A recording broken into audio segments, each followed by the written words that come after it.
우리가 올해 들어서 구원의 서정을 지금 배우고 있잖아요. 제가 첫 시간에 구원의 요체 서정을 뭐라고 정리해 드렸냐면, 구원의 이 기둥들이 집이 어느 밭에 세워지냐면 하나님의 예정이라는 밭 위에 세워진다. 그 예정이라는 밭 위에 세워진 구원의 집에 세 가지 기둥이 있다. 그래서 로마서 8장 30절을 기초로 한 세 기둥, 하나는 소명이요, 하나는 칭의요, 하나는 영화다. 그렇게 제가 설명을 드렸습니다. 그리고 소명과 이 칭의 사이에 있는 또 세 가지 기둥, 그리고 이쪽에 세 가지 기둥 하여서 총 9가지 기둥이 구원의 집에 설정되어졌다라고 설명을 했습니다. 그 중에 오늘 제일 첫 번째 기둥과 두 번째 기둥, 가운데 기둥 사이에 있는 마지막 기둥이 양자라고 하는 기둥입니다. 그 점에 대해서 오늘 배울 것입니다. 특별히 구원의 서정을 시간적으로 나누면 과거에 일어났던 일과 현재 일어나고 있는 일들, 앞으로 일어날 일들에 대해서 논하고 있습니다. 과거에 일어난 일들은 몇 가지입니까? 6가지죠. 그죠? 소명에서부터 양자에 이르기까지. 지금 일어나고 있는 일은 성화와 견인, 앞으로 일어날 일은 영화가 있다. 이렇게 설명을 합니다. 이것을 또 어떤 신학자는 적용하는 부분에 있어서 세 가지로 나눕니다. 구원이 적용되는 부분, 그것을 앞에 6가지로 설명하고, 또 구원이 진행되고 있는 부분을 현재 진행형으로 해서 성화와 견인을 함께 묶어서 설명을 하고 있고, 구원의 완성으로서 영화를 이야기하는 것도 있습니다. 어떻든 신학은 여러 가지 분류를 하지만 구원의 서정은 지금 우리에게 그대로 일어나고 적용되었고 일어나고 있는 것이다라는 사실은 변함이 없습니다. 오늘은 구원의 개인적 적용 마지막 순서로 양자를 다루어 보겠습니다. 양자, 어덥션이라고 하는데 헬라어로는 휘오데시아라고 라는 단어가 사용되었습니다. 근데 이 뜻이요, 우리가 생각하는 일반적으로 양자 삼다, 아들로 삼다, 이런 뜻이 아니에요. 휘오데시아라는, 정확하게 풀이하면 아들로 임명하다 라는 뜻입니다. 자, 요 뜻을 잘 머리에 새기시고, 요 뜻이 정말 무엇을 뜻하는가, 우리가 하나님의 자녀가 되었다는 것이 어떤 의미를 가지는가에 대해서 경청해 주시기 바랍니다. 그러니까 이것은 원래 우리는 아들이었다 아니었다, 아들이 아니었는데 드디어 아들로 불려지게 되었다라는 아주 단순하고 간편한 첫 번째 뜻이 있습니다.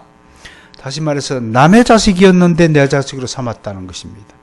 이런 점에서 남의 자식을 내 자식으로 여기고 길렀다라고 생각하고, 한자로 길을 양자에서 양자라고 한문으로 만든 것은 탁월한 지혜라고 저는 생각을 합니다. 동시에 지금까지는 예수 그리스도 바깥에서, 이 얘기는 빛 가운데가 아니라 어둠 안에 있다가 어둠 속에 있던, 선택 가운데 있는 것이 아니라 유기 가운데 있었던 자들을 가리키는 거죠. 예수 그리스도 바깥에서 살았을 때는 얻지 못했던 모든 권리를 아들이 된 이후부터 다 누리게 되었다라는 뜻입니다. 그런데 아들로 임명한다는 뜻입니다.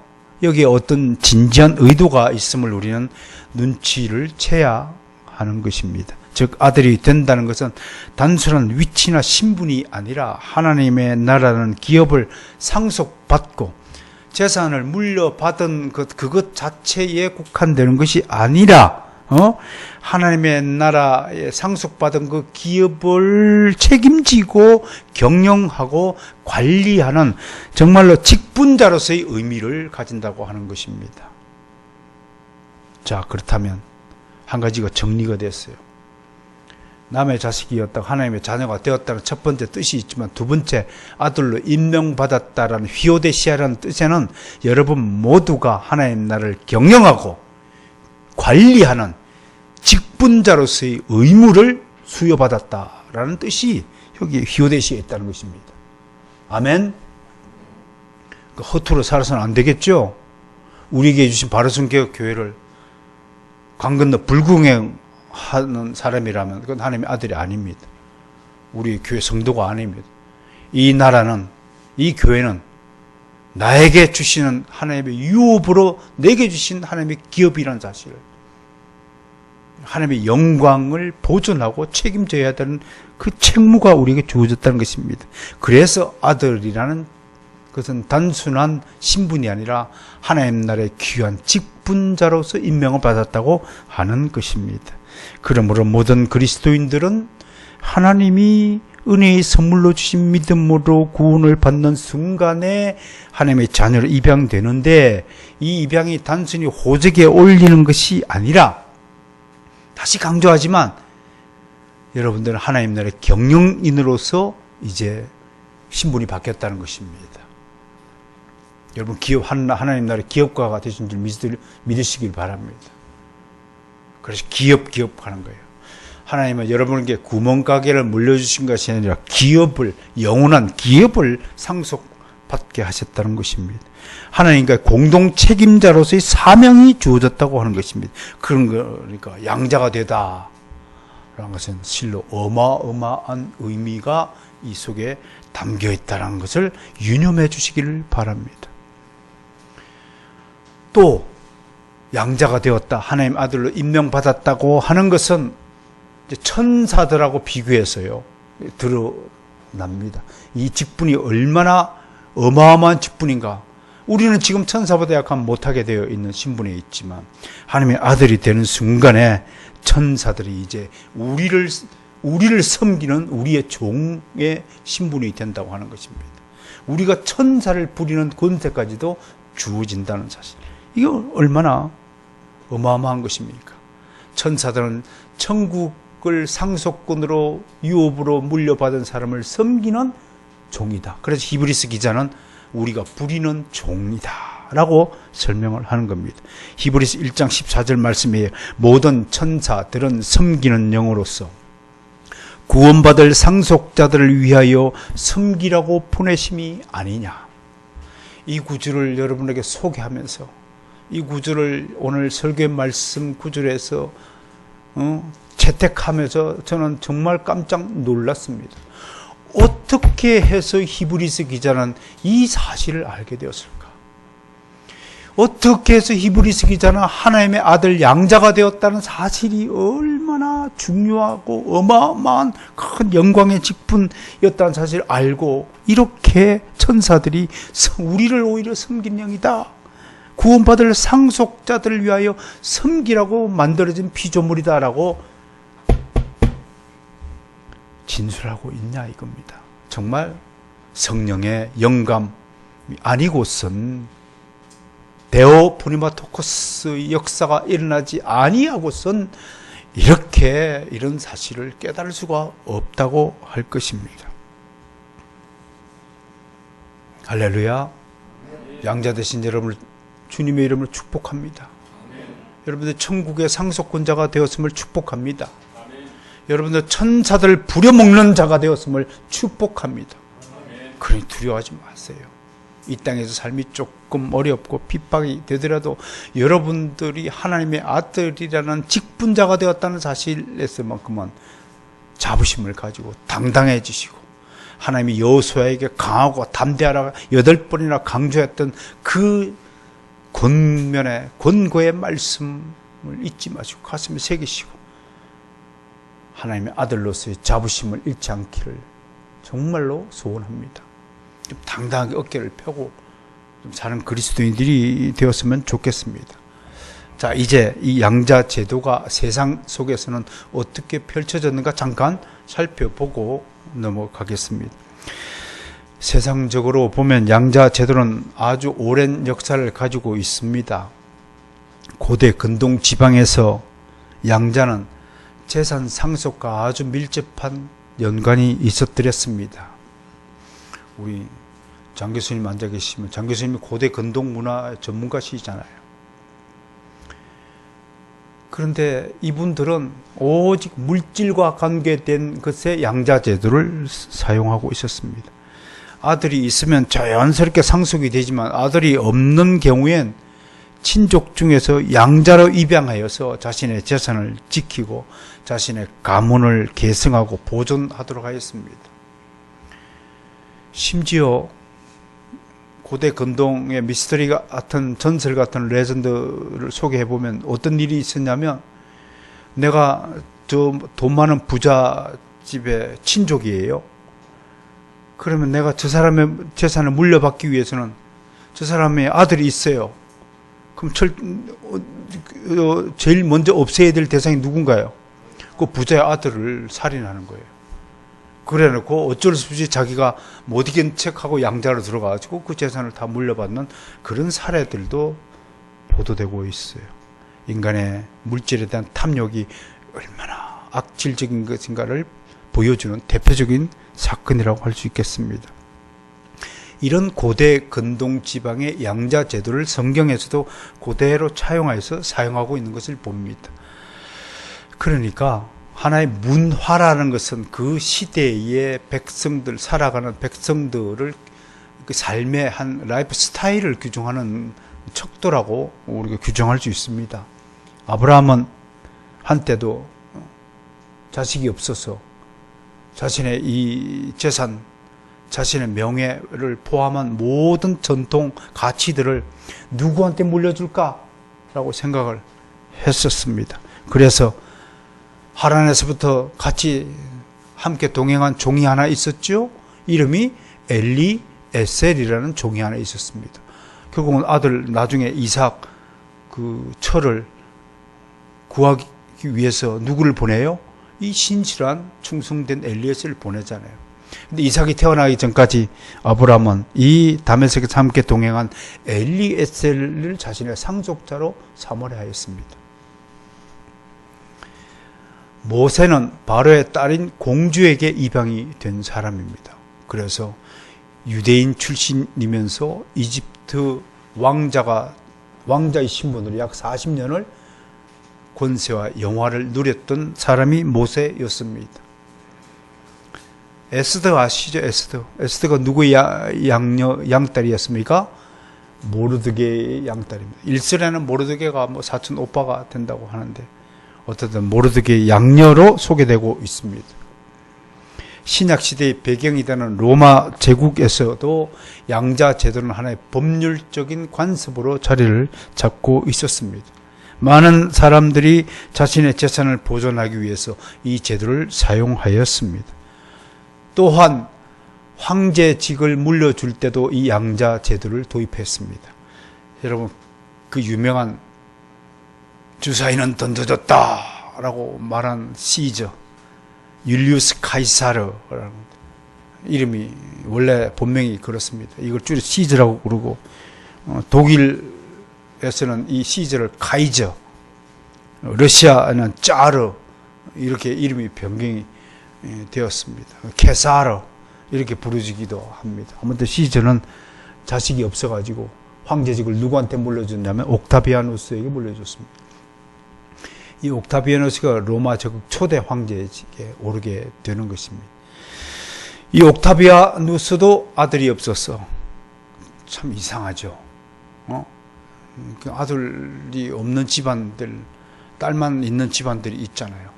아들 보기를 그렇게 원하는 것이 이런 고대 근동 지방에서 출발한 양자 제도가 깊이 연관이 되어 있다고 보여지는 것입니다. 이 옥타비아누스의 양자가 누구냐면 티베리우스입니다. 그리고 여러분 5대 황제인가 6대 황제인가 미친 사람이 하나 있었어요. 네로 다음으로 두 번째 미친 황제가 칼리쿨라라는 미친 황제가 있어요. 약간 마식한 친구예요. 근데 이 사람 티베리우스에게 아들이 없어가지고 이 사람은 티베리우스 손자예요. 손자가 아들로 입양이 돼가지고 황제가 된 경우예요. 그러니까 양자 제도가 이렇게 역사에서도 뿌리가 깊어요. 그런데 제가 이 세상적인 양자 제도를 소개하는 것은 누구 때문이냐면 바로 사도 바울 때문이에요. 사도 바울이 세상에서 통용되는 이 양자의 개념을 신학의 세계로 끌어들인 장본인이기 때문에 소개하는 것입니다. 사도 바울은 세상이 사용하는 양자의 개념을 믿음으로 치환하여서 믿음을 가진 사람은 하나님의 아들로 양자가 된다라는 개념을 도입하고 된 것입니다. 즉 사도 바울은요, 신자들이 믿음에 의해서 하나님의 아들이 된다는 것입니다. 세상은 육신의 통로를 통하여 태어난 자를 아들이라고 말하지만 하나님 나라에 있어서의 아들은 오직 믿음으로 태어난 자녀를 하나님의 아들이라고 부르게 되었다고 하는 것입니다. 그러니까 하나님과 신자의 관계는 타락으로 말미암아 상실했던 자연적인 가족 관계를 대신하는 영적인 차원에서 하나님으로부터 태어난 새로운 아들을 의미한다고 할 것입니다. 정리가 됐나요? 우리는 세상에서는 육신의 가족, 육신의 몸을, 부모의 몸을 빌어서 태어난 자녀들을 아들이라고 말하지만 하나님 나라에서 하나님의 자녀는 누구를 아들로 부르냐면 하나님이 믿음을 선물로 받은 사람들을 하나님의 아들이라고 부른다고 하는 것입니다. 이것을 바울 신학에서요, 로마서 8장 14절에서 뭐라고 부르냐면 하나님의 영으로 인도함을 받는 사람들이다 라고 설명합니다. 완전히 세속적인 관점, 세상적인 관점에서 바라보면 정말로 도저히 이해가 불가능한 개념을 지금 사도 바울이 성경을 통해서 우리에게 소개하고 있다고 하는 것입니다. 내가 낳은 자식도 아닌데 믿음을 가지면 아들이라고? 그게 진짜 하나님 아들이라고? 라는 질문이 뒤따르게 되는 것입니다. 8장 15절에서는 양자의 영을 받은 사람이다. 이거 여러분요, 보통 표현이 아닙니다. 여러분 성경에서 유일하게 기록된 것이 로마서 8장 15절에 양자의 영이라는 표현은 여기 한 군데밖에 없습니다. 하나님의 아들이 되려면 특별한 성령의 세례를 필요로 한다는 것을 강조한 것입니다. 그래서 이 양자의 영을 받았기 때문에 우리가 하나님을 아버지라고 부른다고 하는 것입니다. 그리고 이 양자의 영을 받은 사람은 성령께서 친히 증거하신다고 8장 16절에 이어서 설명하고 있습니다. 그리고 17절에서 바로 이 양자의 영을 받은 사람이 하나님의 자녀고 하나님의 상속자이고 그리스도와 함께 한 상수라고 있습니다. 설명을 들으셨으니까 이제 로마서 8장 14절 찾아보겠습니다. 한번 설명을 들으셨으니까 이 말이 무엇을 뜻하는가를 우리가 이해할 수 있게 될 것으로 생각을 합니다. 찾았어요? 하이리가 읽습니다. 시작. 하나님의 영으로 인도함을 받은 사람은 하나님의 아들이라. 그래서 17절까지 너희는 다시 무소하는 종의 영을 받지 아니하고 양자의 영을 받았으므로 네가 아빠 아버지라고. 15절 양자의 영에 밑줄 그으세요. 양자의 영에 밑줄 그으시고 아빠 아버지 밑줄 그으세요. 우리가 아빠 말이 어디서 나온 줄 아시겠죠? 근거가 어딘 줄 알겠죠? 참 신기하죠? 한국 사람이 아버지를 왜 아빠라고 어릴 때 부르는가? 근데 어른이 되면 아빠 그러면 창피하게 이거 아버지라고 부르는데 어떻게 부르든 아빠라는 것이 어디서 나왔는가? 다음 16절. 성령이 친히 우리의 영과 그럼 네가 하나님의 자녀인 것을 증언하리라. 하나님의 자녀 밑줄 그으세요. 하나님의 자녀. 그 다음 17절.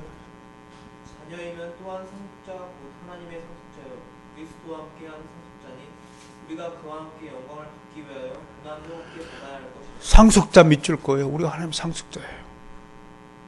그리고 17절 마지막에서 두 단어가 있어요. 하나는 영광이요, 하나는 고난이에요.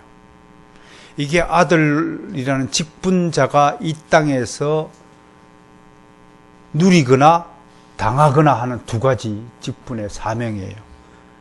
아들의 직분자가 첫 번째 어떤 사명을 감당해야 돼요? 하나님의 영광의 직분을 감당해야 돼요. 두 번째는 어떤 직분이에요? 주님과 함께 고난의 직분을 감당해야 돼요. 그러니까 그리스도인이요, 단 것만 입에 좋은 것만 싹 삼키고 입에 쓴 것을 확 뱉는다, 그러면 그 속담으로 뭐라고 그래요? 달면 삼키고 쓰면 뱉는다는 그리스도인이 아니에요. 그리스도 아니에요. 그리스도인은 마땅히 자신에게 주어진 고난을 기꺼이 즐거움으로 자발적으로 그걸 감수할 수 있어야 합니다. 그래야 하나님의 영광도 함께 누리는 것입니다. 뭐 요즘 청년들 다 그런 건 아니지만 우리 교회를 왔다 갔던 청년들 제법 많죠. 제가 기억하는 청년들 많습니다. 그들에게서 발견되어지는 뚜렷한 특징 중에 하나가 손을 게을리 놀린다는 것입니다. 손이 게으른 사람은 일하지 않는 사람입니다. 일하기를 싫어하는 사람은 참된 그리스도인이 절대로 될 수 없습니다. 그는 힘든 일을 기피하는 자이니까 하나님의 아들의 직분자로서 당연히 치료해야 될 고난의 힘든 작업을 기피하는 자이니까 로마서 8장 17절의 말씀 위배하는 자입니다. 여러분, 이 손으로요 모든 세상의 더러운 찌꺼기를 청소할 수 있는 손이 되어야 합니다. 그 손이 가장 귀한 손입니다. 수율이 쭈꾸미 집에 가보면 책상 위에 시가 하나씩 넣겨 있어요. 벌레 먹은 잎이 더 아름답다. 깨끗한 손은 귀족의 손 같다. 그래서 어쩐지 싫다. 그러니 그리스도인들이 막 손을 막 매니큐어를 칠하고 막 모양을 내고 막 말하고 화장을 하고 막 난리 구슬을 하는 거, 이거 그리스도인으로서의 정체성에 문제가 있는 거예요. 우리 보라 봐요. 화장해요? 털털하게. 저 세속적인 여자라면 막 찍어 바르고 막 하고 막 귀걸이하고 목걸이하고 별짓 다 할 거예요. 저럴 필요가 없다는 거예요. 진짜는 절대로 자신의 외모를 꾸미지 않아요. 단정함. 따라서 합시다. 단정하자. 그 말이 굉장히 의미가 깊은 거예요. 찍어 바르지 마세요. 제발 뜯어 고치지 마세요. 하나님이 주신 것 그대로 감사함으로 여기고 소중히 여기고 감사함으로 여기고 자족하며, 사도 바울이 내가 자족하며 일체의 비결을 배웠다 라는 말씀을 기억하시면서 아들의 직분을 다하길 바랍니다. 로마서 8장 17절 말씀 귀한 말씀이에요. 상속자이면서도 동시에 영광과 고난을 함께 기억하는 그런 하나님의 아들이 되시기를 축원합니다. 자,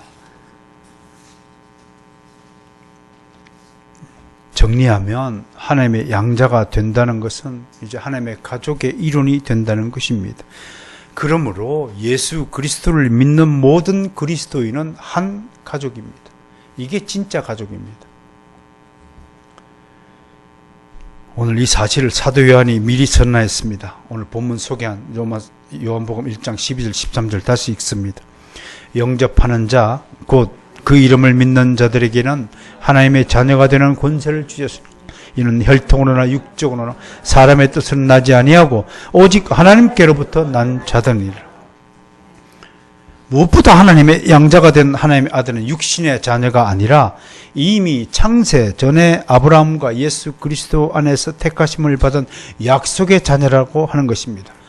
바울은 이것을 이렇게 설명합니다. 로마서 9장 7절과 8절입니다. 로마서 9장 7절과 8절 한번 보겠습니다. 이런 사도 바울의 견해가 참으로 위대한 신학적인 견해로 우리는 인정할 수밖에 없습니다. 시작. 또한 아브라함의 씨가 다 그의 자녀가 아니라 오직 이삭으로부터 난 자라의 내 씨라 불리지라 했으니 그 육신의 자녀가 하나님의 자녀가 아니요 오직 약속의 자녀가 씨로 여기심을 받느니라. 성경에 기록된 하나님의 말씀은 육신의 자녀가 하나님의 자녀가 아니라고 분명히 이야기함에도 불구하고 타락한 우리 인간들은 자기 배에서 난 자식이 애지중지해지고 있다는 것입니다. 이 반어법, 이 역설을 우리가 어떻게 이해해야 될 것인가? 여기에 우리의 신앙의 아픔과 고난이 함께 있다는 것입니다. 분명히 다른 잠언이나 여러 구절들에서는 자식은 기업의 태요, 화살등에 수북이 있는 화살이다. 기업의 태라고 해서 정말 우리의 기쁨의 결실입니다.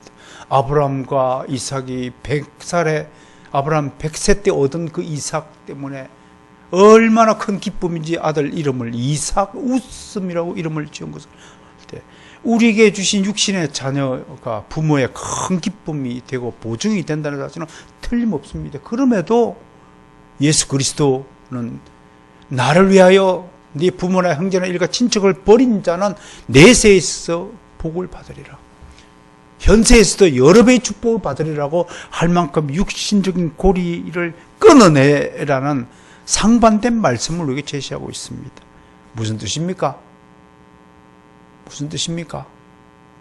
첫 번째, 육신의 가족이든 하나님의 가족이든 믿음이 없다면 아무 소용이 없는 자식입니다. 나하고 관계없습니다. 심지어 우리 어떤 청교도들은 끝까지 예수 그리스도를 믿지 않는 자녀를 강물로 떠내려 보냈습니다. 네가 모세처럼 네 혼자 살라고. 교회를 가자고 주일날 예배를 드리는데 거부한 놈을 쫓아냈습니다. 왜 그런 극단적인 행동을 했을까요? 그만큼 믿음을 우리 선조들은 소중히 여겼다고 하는 것입니다. 믿음이 있느냐 없느냐. 그런데 신기하게도 칼빈에게 와서 이 문제가 승화됩니다. 유아 세례로라는 전통으로 만들어진 배경이 이런 데 있습니다. 믿는 부모 밑에 태어난 자식은 무조건 믿는 것으로 간주해 주는 것입니다. 왜? 하나님의 언약 사상 때문에 그렇습니다. 아브라함의 모든 후손들이 할례를 받은 것은 아브라함의 후손들에게 모든 하나님의 축복이 그대로 계승된다는 것을 의미하는 것 동시에 믿음 안에서 같은 믿음으로 결혼하고 그 사이에서 태어난 모든 자녀들은 그들이 의식이 있던 지식이 있던 없던 간에 불문하고 하나님은 그에게 믿음의 자녀라는 사실을 인정해주고 확증해주는 차원에서 유아 세례를 하는 것입니다. 그러므로 이 유아 세례를 반대하는 사람은 하나님의 언약 사상을 이해하지 못하기 때문에 이것을 거부하는 것입니다. 메노라이트 같은 재침례파들은 유아 세례를 극단적으로 거부해 있습니다. 애가 뭘 안다고 쟤한테 세례를 줘요? 다분히 인간적인 차원에서 그걸 규정하는 것입니다. 하나님의 언약적 차원에서 올라가 보면 우리는 저 아이가 하영이가 뭘 안다고 예수를 믿어요. 그러나 하나님의 보시기에는 얘는 알든 모르든 창세전에 믿는 자의 부모 밑에 태어나도록 만들어 주신 하나님의 언약이 여기에 현실로 드러났다고 하는 것을 말씀하는 것입니다. 이해가 되십니까? 굉장히 어려운 신학적 주제입니다만 탁월한 선생에 의해서 지금 탁월한 설명이 여러분들에게 지금 행해지고 있음을 그래도 이해하지 못하는 눈빛이 좀 있긴 한데요. 그것은 제 능력이 밖의 일로 간주하고 이 정도로 설명을 할까 합니다. 아무튼 약속의 택하심을 받은 약속의 자녀라고 하는 것입니다. 갈라디아서 4장 28절은 이렇게 얘기되어 있어요. 형제들아 너희는 이삭과 같이 약속의 자녀라. 한편 바울은 하나님의 자녀라는 신분이 구약시대 때는 잘 드러나지 않았다고 또 우리에게 가르쳐 주십니다. 그러니까 이 말씀을 가르쳐 주는 것이 물론 갈라디아서 3장에 있는 말씀인데요. 구약시대 이렇게 되어 있어요. 우리 믿음이 오기 전에 우리 율법에 매인바 되었고 하나님의 자녀라는 신분이 드러나지 않았다고 하는 겁니다. 그러니까 바울이 지금 갈라디아서 3장의 말씀을 통하여 우리에게 전해주고 싶은 위로가 뭐예요? 예수 그리스도의 복음을 접한 너희들은 얼마나 복된 하나님의 자녀라고 하는 것입니다. 다른 말로 풀이하자면 이런 거예요. 하나님의 구약시대 때 살았던 사람은 내가 하나님의 자녀인가? 어떻게 보면 하나님의 자녀인 것 같고 어떻게 보면 아닌 것 같고 하는 긴가 민가 하는 시절에 살았다면 복음의 시대에 살아간 우리는 확실히 성령의 증언과 함께 아버지 하나님이라고 부를 수 있는 특권을 누리는 분명한 하나님의 아들이라는 직분에 임명이 되었다는 사실을 선포하는 것입니다. 아멘. 그러니까 여러분 모두가 우리가 하나님의 자녀라 되는 것. 하나님의 진짜 아들 되었다는 것. 그래서 오히려 저는 양자보다는 하나님의 친자라는 용어를 즐겨 소개하는 것입니다. 그렇다면 이제 우리가 살아가면서 우리가 하나님의 자녀라는 증거를 우리 삶 속에서 어떻게 볼 수 있습니까? 다시 말해서 여러분이 지금 하나님의 자녀라는 사실을 어떤 증거들을 가지고 있습니까? 제가 소개하는 이 증거들이 혹시 나는 안 가지고 있는데 그러면 한번 점검해 보시기를 바랍니다. 첫 번째, 성령의 증언이 있다라고 성경은 말합니다. 이거 굉장히 쉽지 않아요. 성령의 증언? 눈에 안 보이는 성령이 뭘 증언하신다는 거지? 그게 바로 오늘 갈라디아서 4장 4절과 7절의 말씀입니다. 갈라디아서 4장 4절과 7절 찾아보시기 바랍니다.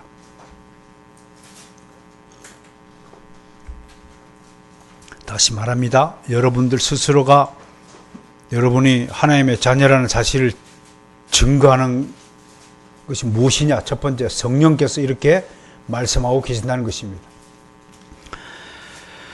시작. 때가 참에 그 아들을 보내서 여자에게 나시고 율법 아래 나게 하신 것은 율법 아래 있는 자들을 속량하시고 우리로 아들의 명분을 얻게 하십니다. 너희가 아들인 고로 하나님이 그 아들의 영을 우리 마음 가운데 보내사 아바 아버지라 부르게 하셨느니라. 그러므로 내가 이유는 종이 아니요 아들이니 아들이면 하나님으로 말미암아 유업을 이을 자니라. 아무튼 성령의 증언 중에 대표적인 것이 뭐예요? 하나님을 아버지라고 부른다. 실제로 옛날에 우리 교회에 다니는 어떤 한 아이는 끝까지 하나님 아버지라고 부르는 것이 이해 못 하더라고요. 우리 아빠가 있는데 왜 하나님 아버지라고 불러야 돼요? 목사님을 교회의 영적 아버지라고 그러니까 우리 아버지 아닌데요? 끝까지 그렇게 말하는 에피소드 같은 이야기지만 이게 자연스럽게 하나님 아버지 기도 가운데 아버지 하나님 자연스럽게 나온다면 성령께서 여러분들 친히 너는 하나님의 아들이야 라고 증언하신다고 하는 것입니다. 믿습니까? 혹시 하나님을 아버지라고 부른 것이 좀 껄끄럽고 우리 아버지한테 좀 미안한 마음을 가지고 계신 분이 계십니까? 그러면 약간 좀 성령님께 한번 간구해 보세요. 성령님께서 저한테 아직 안 오신 것 같은데요? 라고 의심해 볼 필요가 있다고 하는 것입니다. 두 번째, 하나님의 사랑이 임했다. 이거 굉장히 중요한 요소입니다. 하나님의 사랑이 임했다. 하나님의 아들이 되었다는 것은 언제나 그리고 영원히 하나님의 사랑을 독차지한다는 것을 의미합니다. 사도 요한의 말을 한번 보겠습니다. 요한복음 3장 1절과 2절인데 제가 읽어드리죠. 보라, 아버지께서 어떠한 사랑을 우리에게 주사 하나님의 자녀라 일컬음을 얻게 하셨는고 우리가 그라도다. 우리가 지금은 하나님의 자녀라 하면서 하나님의 사랑을 우리에게 주었다라고 지금 증언하고 있습니다. 그럼 여러분 질문을 던져요. 가만히 하나님의 사랑을 주었다라고 성경은 분명히 증언하고 있는데 어떠한 사랑일꼬? 어떠한 사랑일꼬? 그 얘기를 해야 됩니다. 특별히 사도 요한은 종종 신자들을 부모된 입장에서 매우 다정하게 나의 자녀들아 라고 부르고 있습니다. 즉 신자들 향해서 어린 자녀들 취급을 하고 있다 이겁니다. 여러분, 이 세상에서 가장 사랑이 충만한 눈빛이 무엇일까요? 그건 자기 자녀를 바라보는 엄마의 눈길이라고 말할 수 있을 것입니다. 그 눈길보다 사랑이 가득한 눈길이 없는데 바로 하나님이 지금 우리를 그러한 눈길로 쳐다보고 있다고 하는 겁니다. 예수 그리스도가 그러한 눈길로 쳐다보고 있다고 하는 것입니다. 그렇다면 하나님의 사랑을 받았다는 증거가 뭡니까? 여러분들이 다른 사람을 그러한 눈길로 쳐다본다면 여러분들은 하나님의 사랑의 은사를 되짚은 자임을 분명하다고 선포하는 것입니다. 그 사랑의 눈길을 칼빈은 이렇게 표현했습니다. 불쌍히 여기는 마음이다. 그거를 긍휼이라고 하고 또 경건, 파이어티라고 설명을 하였던 것입니다. 여러분, 제가 불쌍하게 여겨지십니까? 제가 불쌍하게 여겨지시는 분이 계시다면 그분은 하나님의 사랑의 은사를 받은 줄 믿고 선포합니다. 옆 사람 보세요. 옆 사람이 남편이 선희 남편이 불쌍히 보여야 미스터 박, 아내가 불쌍히 여겨져야 돼요. 그게 하나님이 주신 사랑의 능력입니다. 믿습니까? 그게 사랑입니다. 시편 103편 13절 14절, 시편 103편 13절 14절 한번 읽어보겠습니다.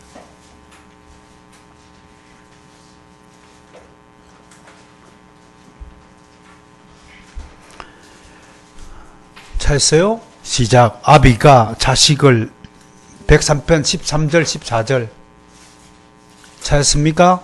시작. 아비가 자식을 불쌍히 여김 같이 여호와께서 자기를 경외하는 자를 불쌍히 여기시나니 이는 저가 우리의 체질을 아시며 우리가 진토임을 기억하심이로다. 여러분, 다른 사람을 사랑하는 마음가짐이 뭐냐? 바로 이 시편 103편 9절을 꼭 기억하시기 바랍니다.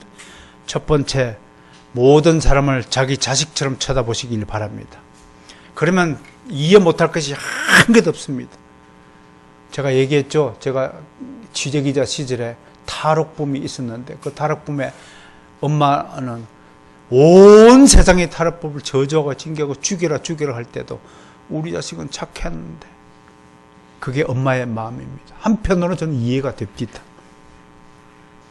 다른 사람이 추악한 모습, 아무리 나쁜 악인이라 할지라도 여러분, 아비가 그 자식을 불쌍히 보는 것 같은 그 마음을 잃지 않다면 여러분, 하나님의 사랑의 능력을 가진 것이라고 성경이 청언하는 것입니다. 하나님은 자기를 경외하는 자를 불쌍히 여긴다고 오늘 말합니다. 이 마음가짐이 그리스도인들의 기본적인 성품의 핵심 사항이 되어야 한다고 성경은 말하는 것입니다.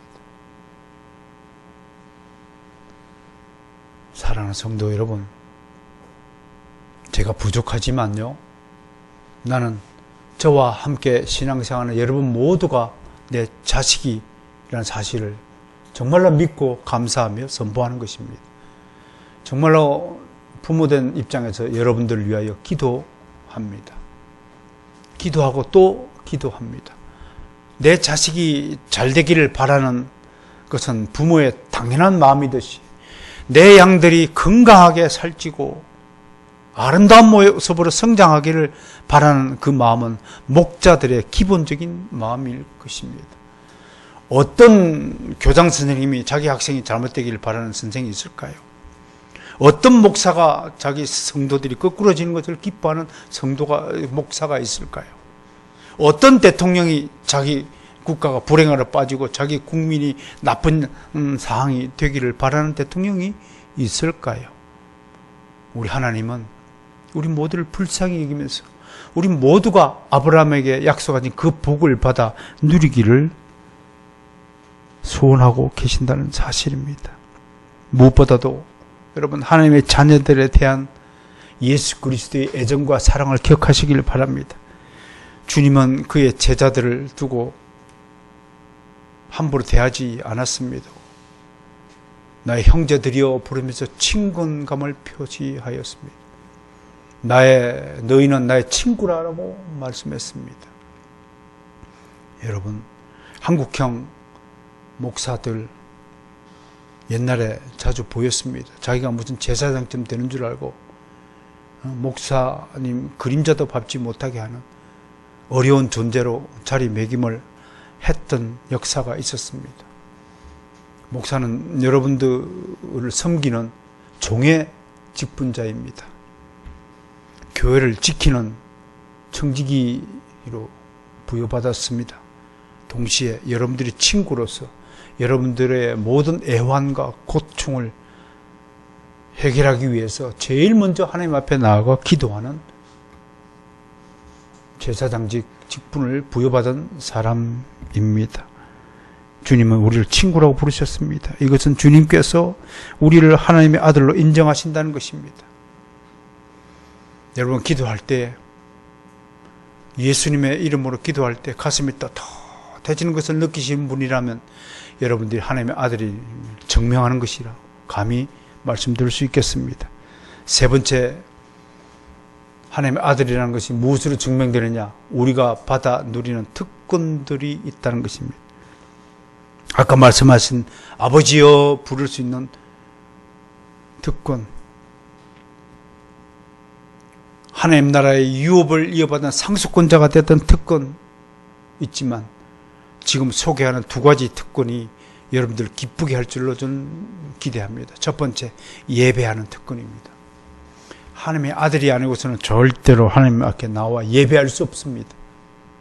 여러분들이 지금 이 자리에 앉아서 예배하는 것은 하나님의 아들이라는 직분을 얻었기 때문에 예배하는 것입니다. 이 예배를 통해서 하나님의 영광을 받으십니다. 하나님의 자녀가 아닌 자의 예배를 하나님은 받지 않으시는 것입니다. 가인과 아벨 이야기할 때 많은 목사들이 가인은 법대로 하지 않고 규칙대로 하지 않고 어쩌고 얘기하지만 가장 큰 정답은 가인은 하나님의 자녀가 아니기 때문에 하나님의 예배를 받지 않으신 것입니다. 아벨은 하나님의 아들로 영원전에 택함을 받은 하나님의 약속의 자녀이기 때문에 그 예배가 제물이 달랑 양 새끼 한 마리 바친 그셈에도 불구하고 하나님은 그 예배를 기꺼이 받아주신 것입니다. 정말로 특이한 것은 주님은 요한복음 4장 24절을 통해서 우리에게 영과 진리 안에서 예배를 원하신다고 밝힌 것입니다. 이걸 옛날 성경은 신령과 진정으로 예배하는 자를 찾고 계신다라고 번역했지만 원어적으로는 in spirit and truth입니다. 영 안에서, 성령 안에서 예배를 드리는 여러분이 되시기를 축원합니다. 그리고 진리 안에서 예배하는 자를 찾고 계시다고 말하는 것입니다. 그러므로 오늘 제 입술을 통해서 선포되는 이 설교의 내용 하나하나가 하나님이 여러분들의 영적인 유익을 위해서 선포되는 진리의 말씀이라는 사실을 굳게 믿으시고 화답하시는 여러분이 되시기를 축복합니다. 무엇보다도 가장 큰 특권이 무엇이겠습니까? 하나님의 아들에게 주신 가장 큰 특권은 마지막 심판의 때에 나타날 것입니다. 심판의 때에 우리의 모든 허물과 죄악들이 하나님 앞에 낱낱이 드러날 것입니다. 사탄 옆에 들고 우리의 죄의 목록들을 전부 열거하면서 몇 년 몇월 며칠 누구 앞에서 거짓말했고 몇 년 몇월 며칠 누구를 폭행을 했고 몇 년 몇월 며칠 불순종했고 몇 년 몇월 며칠 일부러 게을러서 예배를 일부러 빠뜨렸고 모든 죄의 목록들을 사탄이가 다 하나님 앞에 구호에 바칠 겁니다. 그래서 성경은 이런 작자를 뭐라고 부르나요? 참소자라고 별명을 붙이는 겁니다. 다른 말로 우리말로 하면 뭐예요? 고자질쟁이. 고자질하는. 요셉이 왜 애굽으로 팔려갔어요? 그놈의 입술로 고자질하는 바람에 아버지, 형들이요 가만히 보니까요 몰래 인짓했거든요. 고자질하는 거. 남한테 다른 사람의 비밀을 누설하는 거. 두루다림에 한담한 자는 하나님의 비밀을 누설하는 자다. 자문에서 경고했어요. 못 볼 거 보고 하더라도 입을 탁 다무는 거. 다른 사람의 좋은 점을 이야기하고 나쁜 점은 모르겠어요. 저는 아는 바가 없습니다. 이게 하나님의 자녀의 특징이라고 하는 것인데 이 참소자가 있다는 것입니다. 이게 사탄의 영 미혹되었거나 사탄의 영을 받은 사람의 특징이라고 하는 것입니다. 이때 우리 주님은 뭐예요? 잠깐만 스톱! 당신 누굽니까? 사탄이 뭐냐면 우리 예수님이 나는 저 사람의 변호사입니다. 천국 변호사입니다. 내가 저 사람에 대해서 변호를 하지요. 어떤 변호합니까? 내가 하나님이 직접 이 사람의 죄값을 다 갚았으므로 이 사람이 지은 모든 죄의 목록은 무효입니다. 하나도 없는 것입니다. 라고 우리를 변호하는 그 특권을 우리가 물려받았다고 하는 것입니다. 할렐루야! 그래서 구원받은 이후에 지은 죄는 이렇게 예배 때 나와서 회개 기도를 통해서 하나님께 씻음받는 겁니다. 우리에게는 항상 영적인 세탁기가 가동되고 있답니다. 그러니까 회개하는 것을 주저해야 됩니까? 기꺼이 자발적으로 기쁜 마음으로 회개를 해야 합니까? 답은 분명합니다. 그러므로 예배 전에 하나님께 나와서 회개 기도하는 것을 즐겨하는 성도들이 되기를 주의 이름으로 축복합니다. 이제 오늘 말씀을 맺어지하겠습니다. 오늘 우리는 하나님의 택하심과 은혜로 사탄에게 팔린 자가 되었던 지난 시절에 불행했던 과거를 모두 벗어 던지고 하나님의 아들로 입양되고 완전한 자유함을 얻었다는 사실을 확인하게 되었습니다. 이 사실을 성경은 양자의 영을 받았다고 표현합니다. 이 양자의 영이 임한 사람은 어떤 사람이 되는 것입니까? 첫 번째, 하나님에 대해 사랑의 감정을 가지게 된다라고 정리할 수 있습니다. 좀 전에도 설명했다시피 이 사랑은 육신적인 사랑과는 다른 차원에서 일어나는 새로운 감정입니다. 이 사랑을 성경은 헬라어로 아가페라고 표현합니다. 이 아가페는 하나의 은사이자 하나님의 선물입니다. 이 사랑의 선물을 받은 사람은 다른 차원의 사랑을 하는 능력이 생깁니다. 육에 속한 자는 성령의 일을 받지 못하고 성령의 일을 이해하지도 못하고, 육에 속한 사랑을 즐겨하는 사람은 거룩한 사랑, 경건한 사랑, 다른 사람을 불쌍히 여기는 사랑, 영광에 이르는 사랑의 그 능력을, 그 차원에서 일어나는 사랑의 능력을 이해하지 못합니다. 부탁합니다. 여러분, 거룩한 사랑이 존재한다는 사실을 믿으시길 바랍니다. 도둑의 눈에는 도둑만 보이고 지 눈에 뭐만 보인다는 속담이 있듯이 여러분의 차원을 영적이고 거룩한 차원으로 끌어올리지 않으면 거룩한 차원은 절대로 보이지 않은 것입니다. 에이, 설마 그런 일이 있으려고 자기 수준에서 논하고 마는 것입니다. 그것이 불행입니다. 불행히도 인간은 거듭나지 못하면 이 아가페적 사랑을 할 수도 없고 이해할 수도 없습니다. 왜냐하면 늘 자기 사랑이 중심에 자리 잡고 있기 때문입니다. 아가페 사랑을 위해서 주님은 자기를 부인하라라고 가르쳤습니다.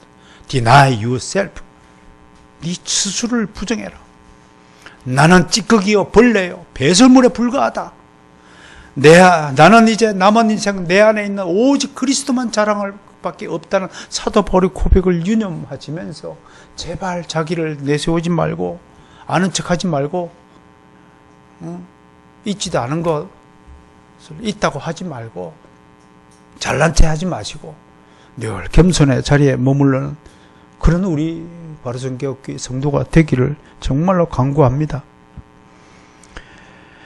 두 번째, 아버지 되신 하나님을 기쁘시게 섬기고자 하는 자발적인 마음을 가지게 된다고 말할 수 있습니다.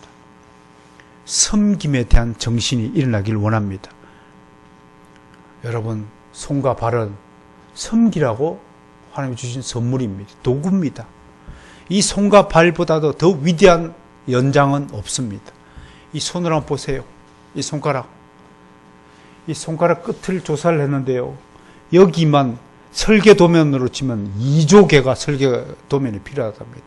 이 손가락 하나 움직이게 하기 위해서 2조 개의 설계도면을 치면, 여러분 건물 하나 짓는데 비행기 엔진 동체하는데 100만 개의 설계도가 필요하고요.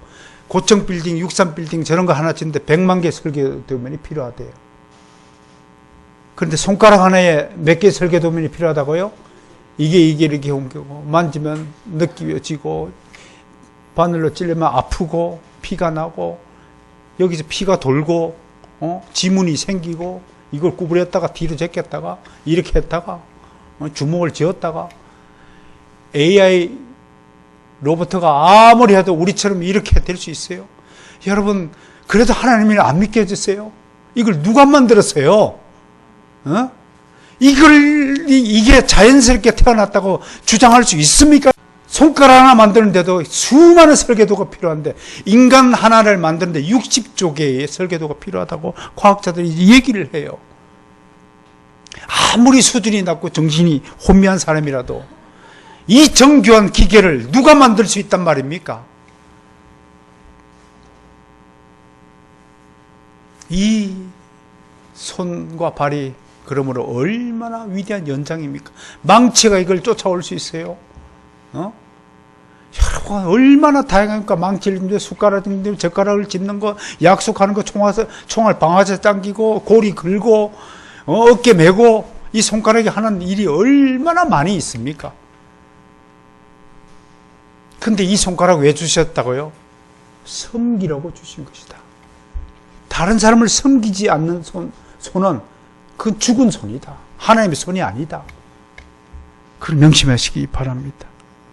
세 번째, 양자의 영을 받은 사람은 하나님으로부터 주어지는 모든 혜택과 특권을 누림과 동시에 항상 감사하는 마음을 가지게 된다는 것입니다. 하나님의 아들이라 하면 성령의 사람이라는 뜻입니다. 성령의 역사는 육신에 속하였던 한 사람의 전인격을 서서히 변화시킵니다. 근데 잘 변화가 안 되는 사람이 있죠. 우리 주변에 독특한 성격과 기질을 가지고 태어난 사람이 많습니다. 이런 일을 심리학에서는요, 기질 분류를 해서 typical to style이라고 해서 우리말로 까탈형이라고 말합니다. 전에도 소개했죠. 대체적으로 각 민족 국가의 까탈형이 약 15%가 존재한답니다. 근데 유난스럽게 한국인들에게만 까탈형의 30%, 35%를 점하고 있다고 하는 것입니다. 그만큼 한국 사람들이 성질이 못된 사람들이 많다고 하는 것입니다. 어제 그저 뉴스 났죠? 앰뷸런스를 막아가지고 할머니 돌아가시게 만든 택시 기사. 이런 사람을 심리학에서 다른 용어로 뭐냐면 spoiled child라고 그래요. 무례한 인간으로 길러졌기 때문에 나중에 spoiled adult, 무례한 성인으로 성장했다는 겁니다. 이런 것들을 성인 아이라고 말합니다. 어쩌다가 우리 신에라 씨의 육아법, 자녀가 4명인데 2명은 친자이고 2명은 양자 입양을 한 부부입니다. 그 남편 이름이 차인표 유명한 연예인 부분. 근데 신에라 씨 교육법이 우리에게 경종을 울립니다. 사람들은 거꾸로 애를 키운대요. 어렸을 때는 5살, 7살 때까지는 굉장히 엄한 교육을 시켜야 되는데도 우리는 거꾸로 시킨대요. 애들 때는 다, 네가 어리니까 다 봐주는 거예요. 오냐. 그렇게 키운다는 거예요. 그래 놓고 정작 하이리처럼, 무슨 기? 사춘기? 사춘기를 속된 말로 뭐라고 하냐면 지랄 발광기라고 그러더라고요. 자기도 모르는 거예요. 자기도 발광을 하니까. 그때는 매를 들어가고 막 때려 죽인데, 이놈 새끼 왜 이렇게 말을 한다고 때려 죽인데. 이거 완전히 거꾸로 된 학습이라고 하는 거예요. 어릴 때는 정확하게 잘못하면 밥 딱 굶기고 그렇게 키워야 되고, 청소년기 때는 오히려 이해하고 설득하고 설명하고, 너 그렇게 생각하니? 아빠는 이렇게 생각을 하는데, 대화를 해야 될 때라고 하는데, 이거 거꾸로 시킨다는 거예요. 그래서 무례한 인간으로 성장시켜 놓고 다 부모 책임이라고 지적을 하는 거예요. 그러니까 이런 애들이 크니까 독하게 말하면 사회 폭탄으로 성장하는 거예요. 특징이 뭐냐? 참을성이 없어요. 참는 거 없어요. 무조건 무엇이든지 쉽게 포기하고, 자주 짜증을 내고, 툭 하면 분노를 폭발하고, 툭 하면 찍이라! 불만을 터뜨리고, 목욕탕 가가지고, 아버지와 아들이 목욕탕에 가가지고, 아빠 물 안 뜨겁나? 안 뜨겁다. 근데 뜨거워야 안 뜨거워, 애한테. 들은 거 뜨거우니까, 아버지가 내가 거짓말 하나 대더니까 아빠가 때리니까 맞는 자식이 뭐라고 그랬어요? 찍이라! 네 아들 죽지, 내 아들 죽냐? 그렇게 대들더라고 하지 않습니까? 이런 까탈령들이 유난히 많아지고 있는 사회입니다. 누가 이런 까탈령을 키웠을까요?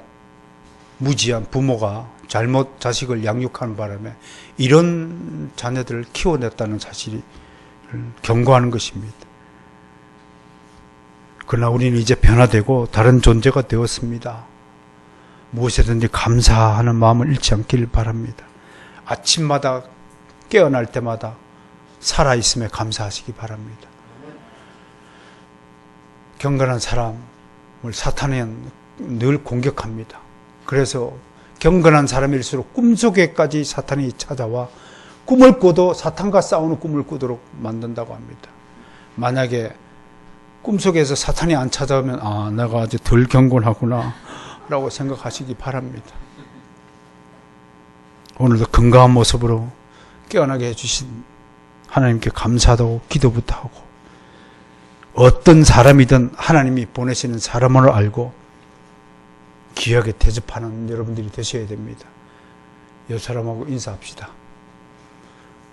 당신을 하나님의 사람으로 잘 모시겠습니다. 시작. 네. 오늘 하나님의 자녀로 입양된 여러분 모두를 주님의 이름으로 축복합니다.